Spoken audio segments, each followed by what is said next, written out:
Hola, gracias por la invitación a este importante congreso.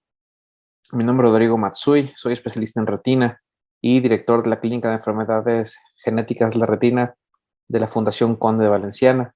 El tema del cual voy a hablar el día de hoy es la terapia génica, un panorama general de lo que existe en cuanto al tratamiento genético de las distrofias retinianas.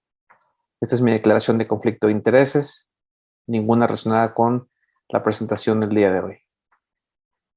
La definición de distrofias retinianas son enfermedades que afectan de forma primaria el fotorreceptor y el epitelio pigmentado de la retina. Son enfermedades progresivas generalmente que conllevan una pérdida de función visual y en etapas avanzadas puede llegar a la ceguera total. Existen diferentes clasificaciones, aquellas en las cuales hay una alteración generalizada de los fotorreceptores centrales y periféricos, y aquellas en las cuales se afectan fundamentalmente los fotorreceptores a nivel de la mácula.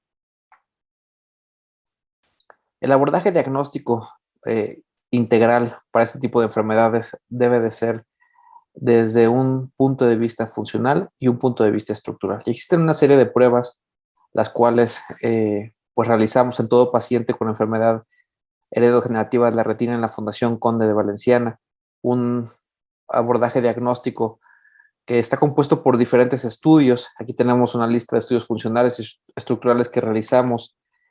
Sin embargo, el día de hoy es muy importante, y esto es un mensaje muy importante para la audiencia.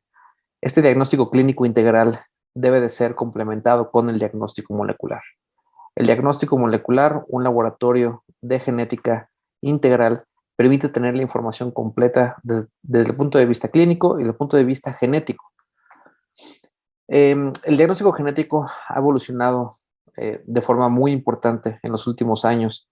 Podemos ver en esta gráfica cómo desde los años 90 hasta los últimos años la cantidad de genes mapeados e identificados ha aumentado de forma significativa.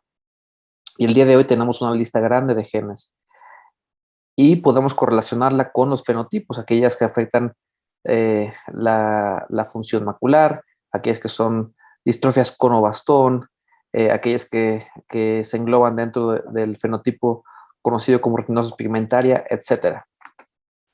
Entonces, la evolución en la parte clínica y genética ha llevado a que el día de hoy existen diferentes tratamientos, estrategias terapéuticas, muchas de ellas, la gran mayoría, todavía en fase de investigación, y las podemos básicamente abordar desde dos puntos de vista.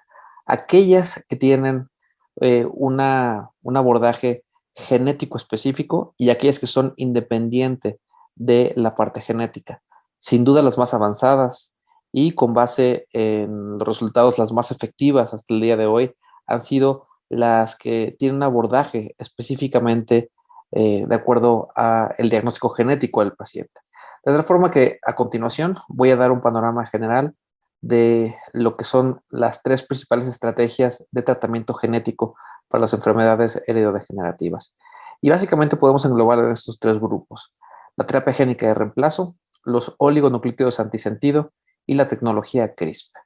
Por mucho, la más avanzada es la terapia génica de reemplazo, y la enfermedad de la cual se han hablado ya en muchos foros y que en América Latina en este momento se está comenzando con el tratamiento específicamente para esta enfermedad, la amaurosis congénita de Leber asociada al gen RP65.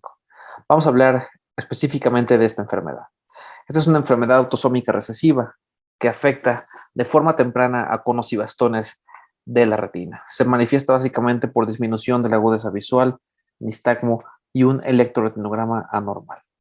Esta es una enfermedad que tiene una alta heterogeneidad genética. ¿Esto qué quiere decir? Que diferentes genes pueden causar fenotipos muy similares.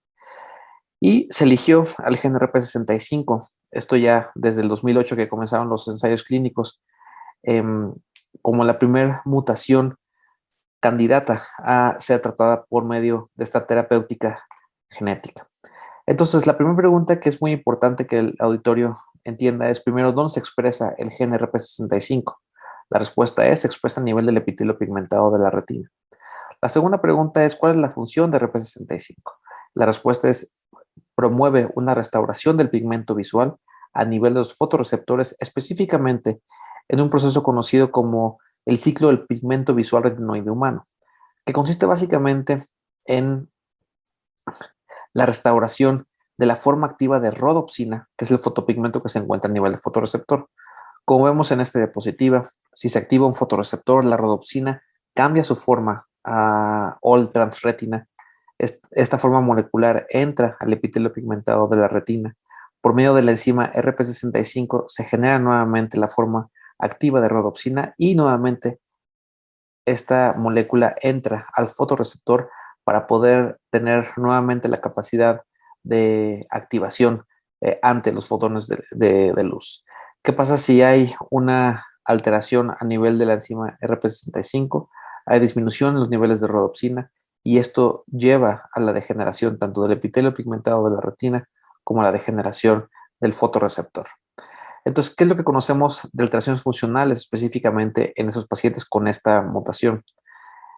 Sabemos que generalmente si practicamos un electroretinograma global, no hay respuesta de bastones detectable y generalmente hay una respuesta subnormal de conos y esto depende de la etapa de la enfermedad. Sin embargo, con pruebas psicofísicas, que es muy importante entenderlas y es otro tema muy interesante en el mundo de las enfermedades heredodegenerativas, estas pruebas psicofísicas, específicamente el FST, que es una prueba de funcionamiento de fotorreceptores de campo amplio, eh, sí hay detección de función de bastones eh, en algunos pacientes. De tal forma que, bueno, algunos pacientes tienen preservación en la función de estos fotorreceptores. En cuanto a la parte estructural de RP65, aquí les estoy mostrando un paciente normal hasta arriba. En la parte media vemos el paciente número 1 y el paciente número 2 con la variante patogénica en RP65. Vean cómo hay un adelgazamiento de la capa nuclear externa, hay una pérdida en la laminación de la retina externa y esta pérdida de la capa nuclear externa y laminación de retina externa, que básicamente recordar nos habla de la integridad del fotorreceptor, es muy variable, depende de la variante patogénica en RP65 y depende muy importante de la edad del paciente. Sin embargo, hay presencia de fotorreceptores generalmente en etapas no tan tardías de la enfermedad. Si correlacionamos la función y la estructura, en esta gráfica podemos ver en el eje vertical, en el eje Y, el grosor de capa nuclear externa y en el eje X podemos ver la sensibilidad retiniana. Entre más abajo esté graficado un paciente, significa que tiene menor grosor de capa nuclear externa y entre más a la derecha esté graficado un paciente, quiere decir que tiene menor función retiniana. Si graficamos pacientes con fenotipo típico de retinosis pigmentaria, podemos ver que que hay una correlación entre la estructura y la función. Si graficamos pacientes con RP65, vemos cómo el grosor de capa nuclear externa no se correlaciona con la mala función que tienen generalmente estos pacientes, incluso en etapas tempranas de la enfermedad. Entonces, la terapia génica de reemplazo básicamente consiste en extraer DNA viral de un vector viral. El más utilizado hasta este momento es un subtipo de adenovirus. Se introduce el gen que hace falta en el paciente, en este caso RP65. Esto se aplica a nivel subretiniano y una vez a nivel subretiniano, el vector viral lleva a cabo algo que se conoce como transfección celular, lo cual introduce el material genético del fotorreceptor y esto comienza a expresar el gen normal en fotorreceptores y epitelio pigmentado de la retina. La técnica consiste básicamente en realizar una vitrectomía central. Hay un despegamiento de la hialoides posterior. Este es un paciente tratado en la Universidad de Pensilvania. Vean cómo se desprende la hialoides posterior y posteriormente se aplica por medio de una cánula calibre 41 la terapia a nivel subretiniano, generalmente en la parte superior, puede ser en la parte también nasal, y esto para promover una mejoría en el campo visual inferior y campo visual temporal. Se hace un intercambio líquido-aire y al final hay una reabsorción del medicamento. Esta es una gráfica de una serie de pacientes publicada por parte del grupo del doctor Samuel Jacobson en la Universidad de Pensilvania. Las barras negras representan cada uno de los pacientes. En este caso se incluyeron 15 pacientes. Vean la sensibilidad basal, es decir, antes del tratamiento, y la sensibilidad retiniana después de la cirugía. En este caso, el ojo sin tratamiento, pues bueno, era esperado que no se encontrara ninguna diferencia entre la función antes y después del tratamiento. El ojo con tratamiento, ¿qué es lo que sucede? Vean cómo la función basal retiniana y vean cómo hay una diferencia muy, muy importante posoperatoria en el ojo que ha recibido el tratamiento.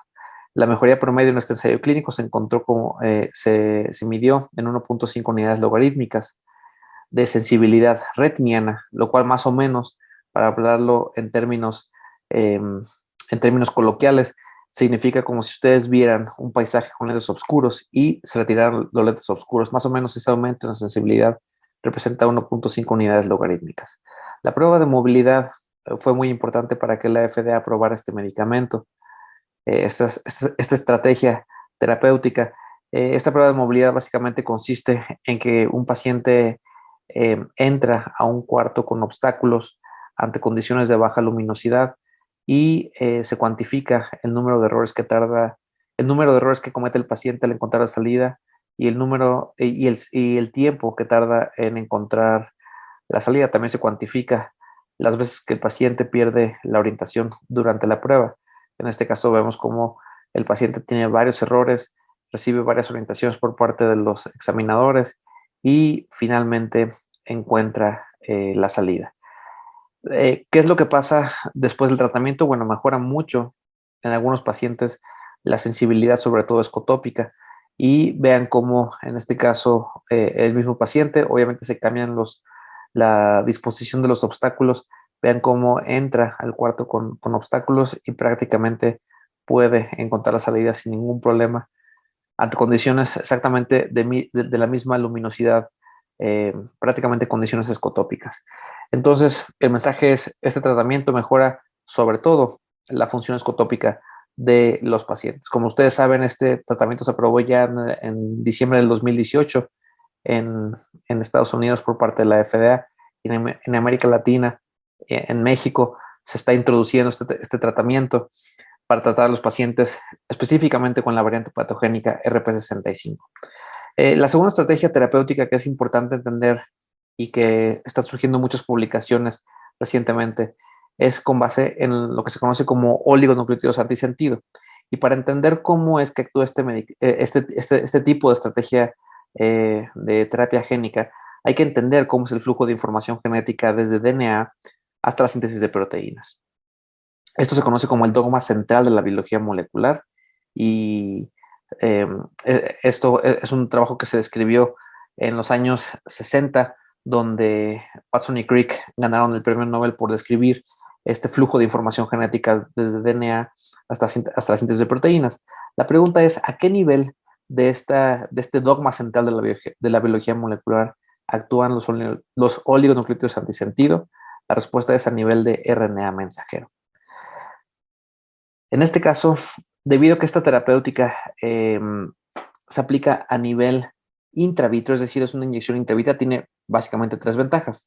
Número uno, al actuar a nivel de RNA mensajero, actúan antes de la síntesis de proteínas anormales. Número dos, pueden ser aplicados por vía intravítrea.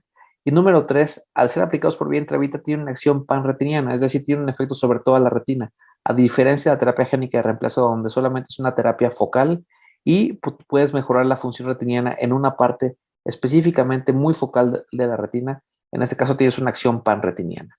Existen ensayos clínicos que ya se han publicado, donde reportan la seguridad y efectividad específicamente con esta variante patogénica CEP290, también publicada por parte del grupo del Dr. Samuel Jacobson, donde ellos reportan que hay una mejoría en la función visual prácticamente en todos los pacientes tratados.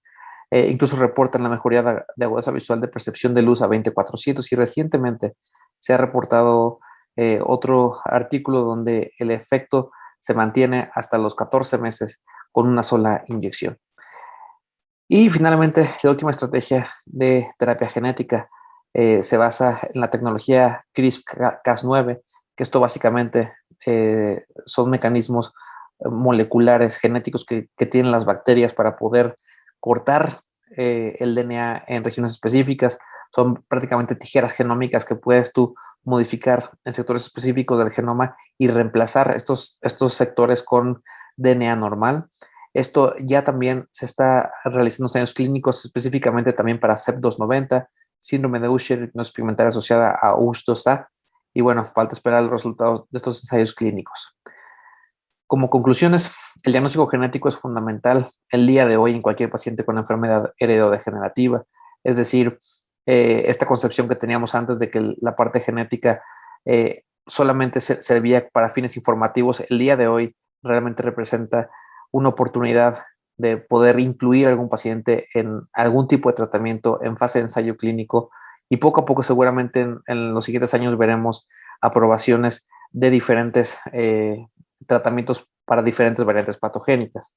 El fenotipo puede dirigir la técnica de diagnóstico genético. Es muy importante hacer un estudio clínico retiniano bien completo para que complemente el diagnóstico genético y que se puedan tomar las decisiones adecuadas en cuanto a qué paciente es candidato a recibir algún tipo de tratamiento, qué paciente ya tiene una degeneración muy importante.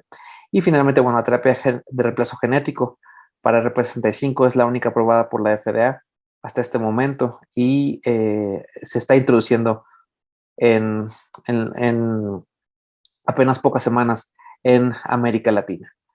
Por su atención, muchas gracias.